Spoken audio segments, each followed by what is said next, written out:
स्वागत आहे तुमचं सुचित्राज होम किचनमध्ये। आजची रेसिपी आहे चिकन पुलाव। चॅनलवर जर नवीन असाल तर चॅनलला प्लीज लाईक, शेअर, सबस्क्राईब जरूर करा। चिकन पुलाव अगदी झटकीपट आणि कमी वेळात बनवून तयार होतो। चिकन पुलाव बनवण्यासाठी इथे आपण चिकन स्वच्छ धुवून घेतले आहे। चवीनुसार मीठ घातले आहे। अर्धा चमचा हळद घातली आहे। सर्व साहित्य हाताच्या सहाय्याने एकसारखे मिक्स करून घेतले आहे।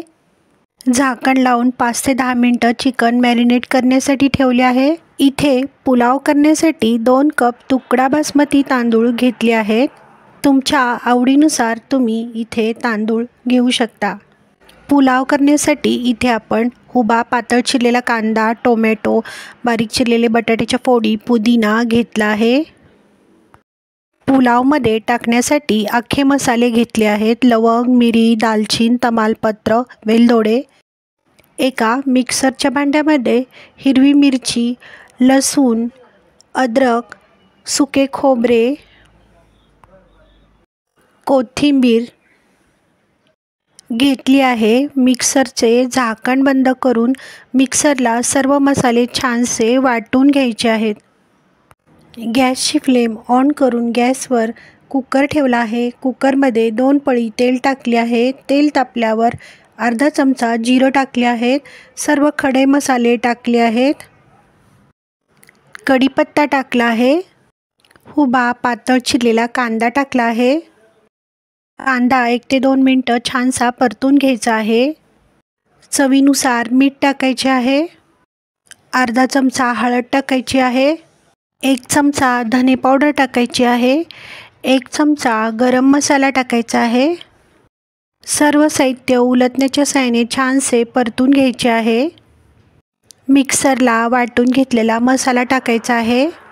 गरजेनुसार पाणी टाकून मसाले छानसे परतून घ्यायचे आहेत। बारीक चिरलेला टोमॅटो टाकायचा आहे।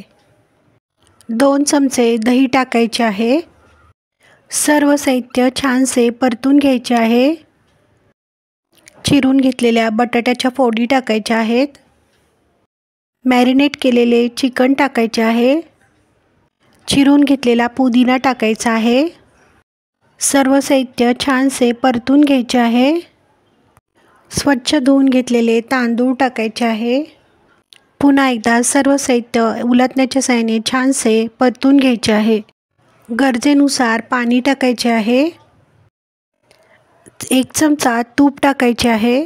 कुकरचे झाकण लावून कुकरला 2 ते 3 शिट्ट्या होईपर्यंत पुलाव छानसा शिजवून घ्यायचा आहे। कुकर गार करण्यासाठी ठेवून द्यायचा आहे। तुम्ही इथे पाहू शकता पुलाव छान शिजला आहे। खाण्यासाठी तयार आहे चिकन पुलाव। ही रेसिपी तुम्ही नक्की ट्राय करा, तुम्हाला नक्की आवडेल। व्हिडिओ आवडल्यास व्हिडिओला लाईक, शेअर, सबस्क्राईब जरूर करा। कमेंट बॉक्समध्ये कमेंट करायला विसरू नका। व्हिडिओ पाहिल्याबद्दल धन्यवाद।